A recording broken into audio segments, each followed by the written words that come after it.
رات گئے گھر کے بڑے واپس آ گئے۔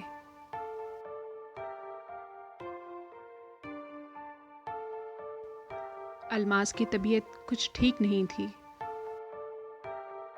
لہٰذا اگلی صبح کچن میں مہرو اکیلی ناشتہ تیار کر رہی تھی جب مایا نے پچھلی رات کی شکایت بڑھا چڑھا کر زہرا کو بتائی اور سارا کا سارا مدعا تقریباً مہرو پر ڈال دیا۔ یہ سن کر زہرا غصے میں آ گئی اور بولی، میں کرتی ہوں اس کا کچھ۔ اتنے میں کہیں وہاں اسد آ گیا۔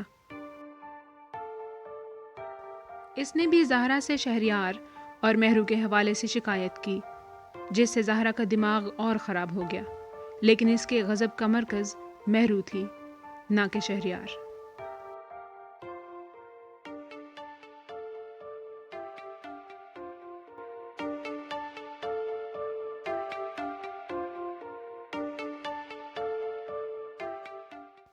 مہرو کو پتا تھا کہ اب گھر میں ہنگامہ ہوگا، اور ایسا ہی ہوا۔ دوپہر کے کھانے کے وقت زہرا نے الماس کی بے تحاشا بے عزتی کی، جو الماس نے چپ چاپ بنا کوئی جواب دیے پرنم آنکھوں کے ساتھ کام کرتے ہوئے برداشت کی۔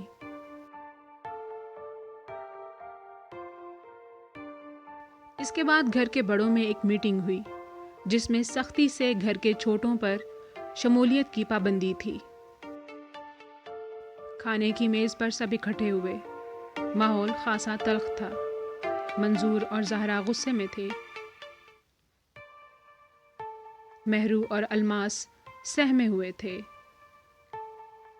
مایا، اسد اور حماد بھی غصے اور حقارت کی ملی جلی کیفیت میں مبتلا تھے۔ ایک واحد شہریار انتہائی اطمینان سے یوں بیٹھا تھا جیسے اس کو کچھ پتہ ہی نہ ہو کہ کیا چل رہا ہے۔ حالانکہ ان میں صرف ایک وہی تھا جو سب کچھ جانتا تھا۔ کھانا کھانے کے بعد زہرا کڑکدار آواز میں بولی، ہم سب نے مل کر ایک فیصلہ کیا ہے۔ اگلے اتوار مہرو اور اسد کی شادی ہوگی اور آج سے تیاریوں کا آغاز ہوگا۔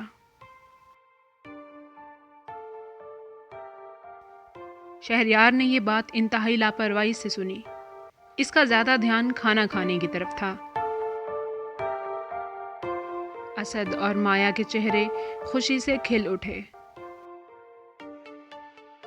اسد فاتحانہ انداز میں پہلے مہرو کو اور پھر شہریار کو دیکھنے لگا۔ جواباً شہریار نے بڑے اطمینان سے بلکہ ڈھٹائی سے اسد کو آنکھ ماری اور طنزیہ مسکراہٹ کے ساتھ فاتحانہ انداز میں اسد کو دیکھا، جس سے اسد چڑ گیا۔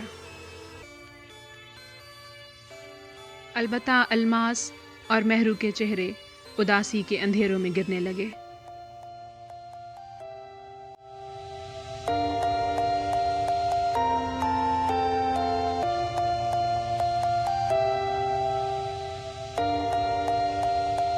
اگر آپ کو یہ کہانی پسند آ رہی ہے تو ہماری حوصلہ افزائی کے لیے چینل کو سبسکرائب کر دیں۔